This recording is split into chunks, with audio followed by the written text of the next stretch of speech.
All right, so this video is going to run through really quickly properties of logarithms, and we're going to start with noting that the inverse of an exponential function is a logarithm. So logarithms are the inverse of exponentials, and the ln is log base e. So ln of x is log of x base e. We just shorten it. And on base 10 logarithms, we don't write the base. We just write it as log of x. Your calculator does the same thing. So if you see the log on your calculator, that's log base 10, but the ln is a log with base e. Okay, so remember the e to the x looks like this. And the inverse is just reflected across the line y equals x. So here's what the function ln of x looks like. So the inverse of the e to the x power, the ln, it looks like this. Goes through the 0.10 and so on. Like I said, I'm going to go through these fairly quickly. Graphs of the logarithmic functions. So we're looking at log of x base a, where a is greater than 1. So our base is bigger than 1. We've got some information about the domain and range, and you can see that on the graph. Look at this. The domain is all x greater than 0. So look at this graph right here. The range is all real numbers. We have a vertical asymptote at the y-axis. And notice this limit, as x gets close to 0, our y values are going to negative infinity. The graph is continuous, increasing, concave downward, and 1 to 1. X-intercept is 1, 0. So you can see all that on the graph. And now we're going to do example 1, where we're just going to use our knowledge of transformations to graph this. So the x minus 2, the minus 2 is going to shift it 2 units to the right.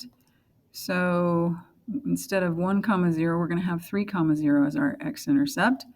It effectively moves our vertical asymptote over to the line x equal 2. So there's the equation for our vertical asymptote, x equals 2. And we know the basic shape. However, because of the absolute value, our piece that is below the x-axis is actually going to turn and go, or reflect across the x-axis and go up along the asymptote. So we get a graph that looks like that. Just our knowledge of transformations is enough to do that. All right. Change of form definition. So here's a super important idea. Remember that when we write x equals e to the y, that can be rewritten as y equals log of x. So if we write x equals e to the second power, we can write that as 2 equals the natural log of x. All right. Maybe I should go rewind here a bit. Probably when you first learned about logarithms, we said the log of x base b equaling, I don't know, maybe m, whatever letters you want to use. The base is b. The logarithm equals an exponent. Logarithms are exponents. They're not scary. They're not something to be afraid of. Logarithms are exponents. So when we write the log of x base b equals m, we're saying what power of b creates x. So b to the m power equals x. So that when we write log of 8 base 2, we're really asking what power of 2, that's a question mark, what power of 2 creates an 8? So that logarithm is a 3, because 2 to the third power is 8. Logarithms are just exponents. But you need to be able to switch from exponent form to logarithm form, no matter what the base is. Okay? Next up, we're going to do some examples. So we're going to do some practice with this. We're going to switch from exponent form to log form or vice versa. So 3 to the 4th power equals 81. That's exponent form. Change it to logarithm form. I'm going to write the log of 81 base 3 is, our base is a 3, and the exponent is the 4. So the log of 81 base 3 is 4 because 3 to the 4th power is 81. This one, no base is written, so we assume that it means base 10, and that's 1/10. And sure enough, 10 to the negative 1 power is the same as 1/10, right? It's just exponents in disguise. Logarithms are just exponents. Example 3. We're going to do something different here. We're going to, oh, actually, we're not.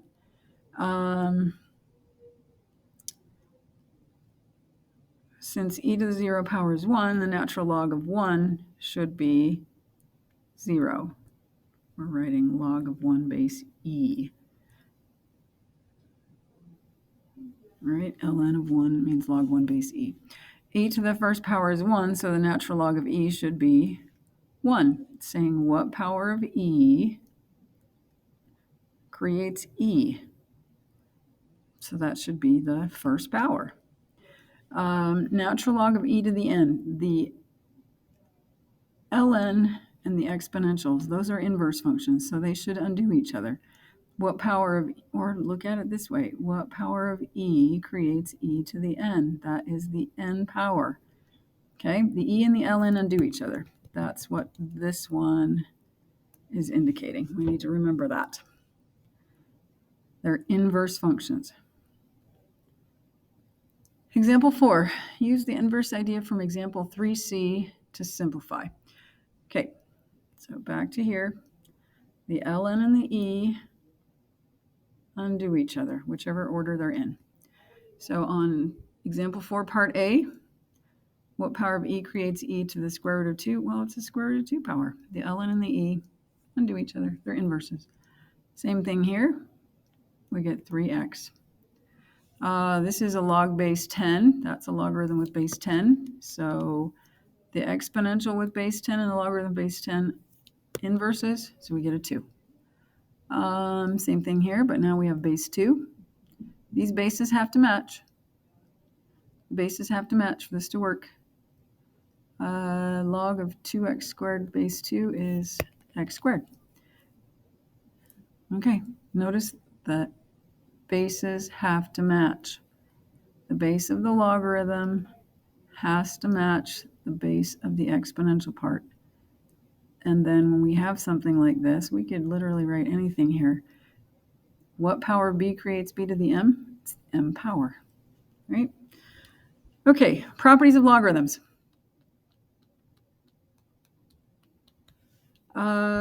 Natural log of a times b is the natural log of a plus the natural log of b. That is because when we do e to the x times e to the y, that becomes e to the x plus y. It's just properties of exponents. Logarithms are exponents. When we divide two things that have the same base, what happens to the exponents? They subtract. That's where this law is coming from.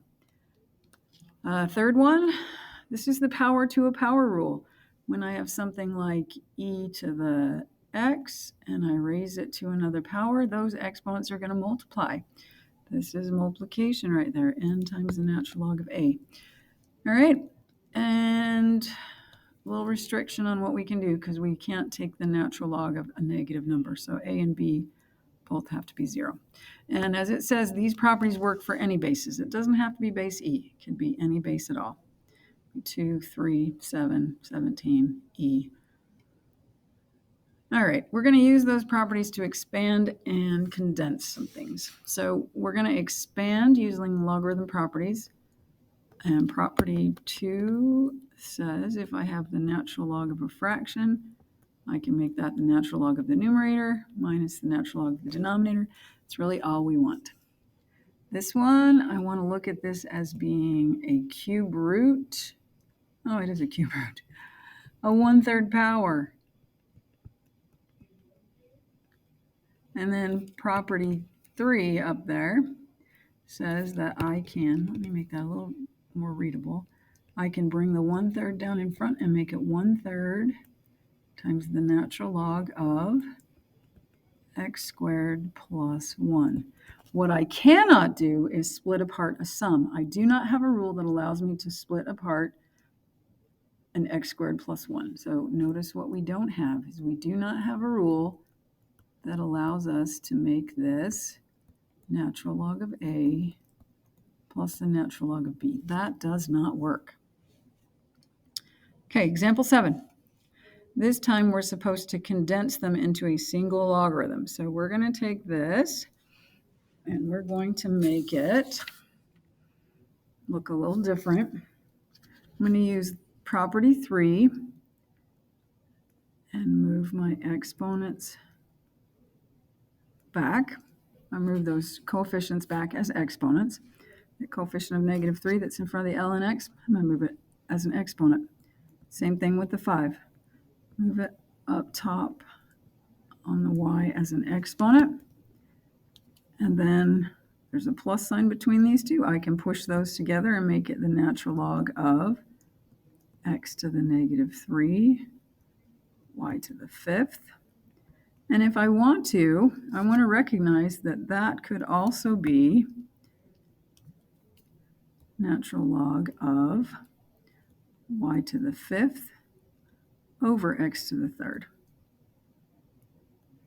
See, at the very beginning, if we wanted to, we could have written that as 5 ln y minus 3 ln x, move just the 3 back as a power on the x, and then put it together as a fraction and get this right here. Okay.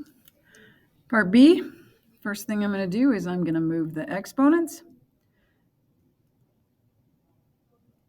or move the coefficients back as exponents. That 1/2 power could be a square root. I'll change that in a little bit.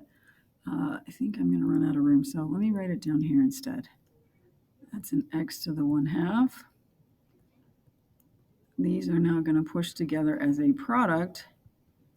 I'm going to move the 3 back as a power on the y. And then I'm going to push these together as natural log. Numerator is going to have a square root of x and an x plus 1. And the denominator is going to have a y to the 3rd power. We've condensed it into a single logarithm. Okay, all right. Example 8, we're supposed to solve for x. So we're going to subtract a 6.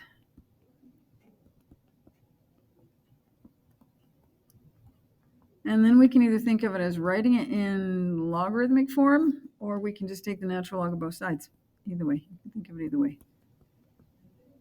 If I take the natural log of the right-hand side, all I get is the exponent because of that inverse property of natural logarithms and exponentials with base e.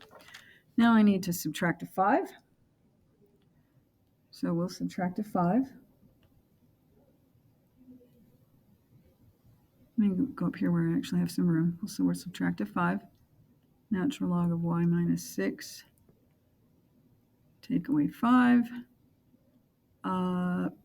equals 2x. I'm kind of out of room.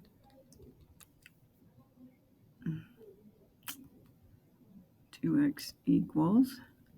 So we get x equals natural log of y minus 6. Take away 5. Notice that 5 is not in the logarithm, over 2. And we're done. Second one. Key here is to put these together as a single logarithm. So we're going to combine them, condense them into a single logarithm. We're going to have the log of x over x minus 8 with base 2 equals 3. Next step is change it to exponent form. So I'm going to have x over x minus 8 equals 2 to the 3rd power. Now we will rewrite it as x over x minus 8 equals 8.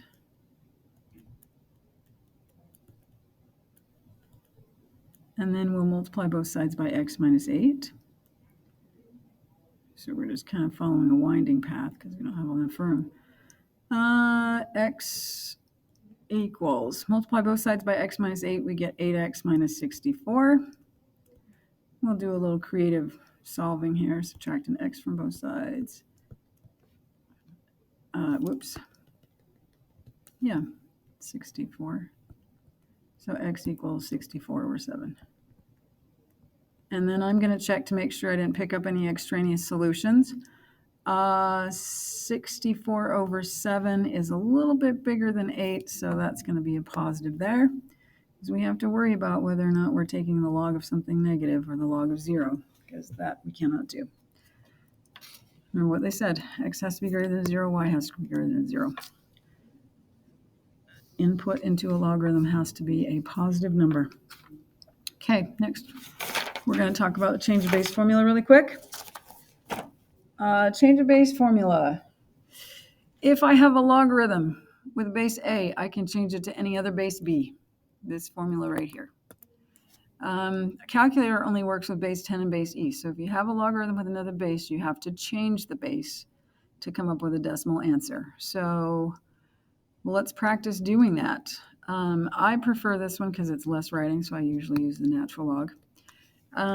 So if we wanted to use our calculator to find the log of 112 base 7, what we will do is rewrite it as log base e.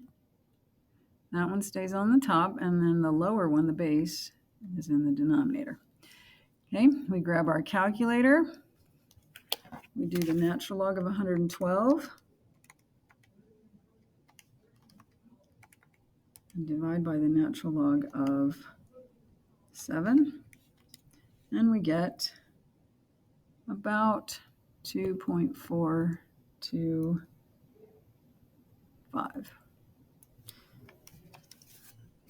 All right.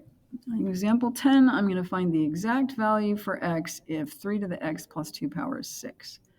So I'm looking ahead to part B. It says use my calculator to find a decimal value for my answer to part A. So I'm not going to work with log base 3.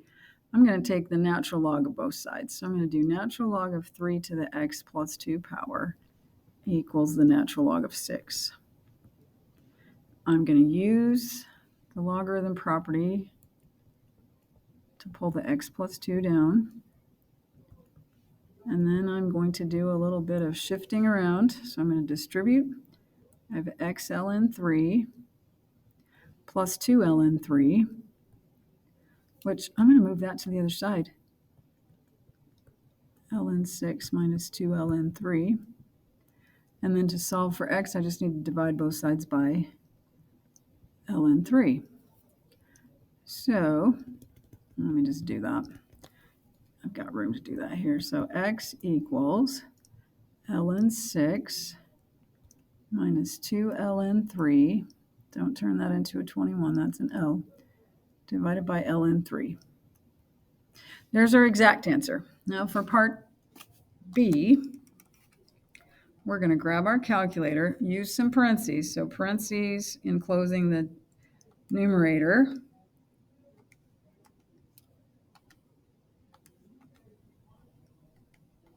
And then divide by ln 3. And if we do it all correctly for this, our x value for our solution is approximately negative 0.369. And there's our answer. And that's the end of this video.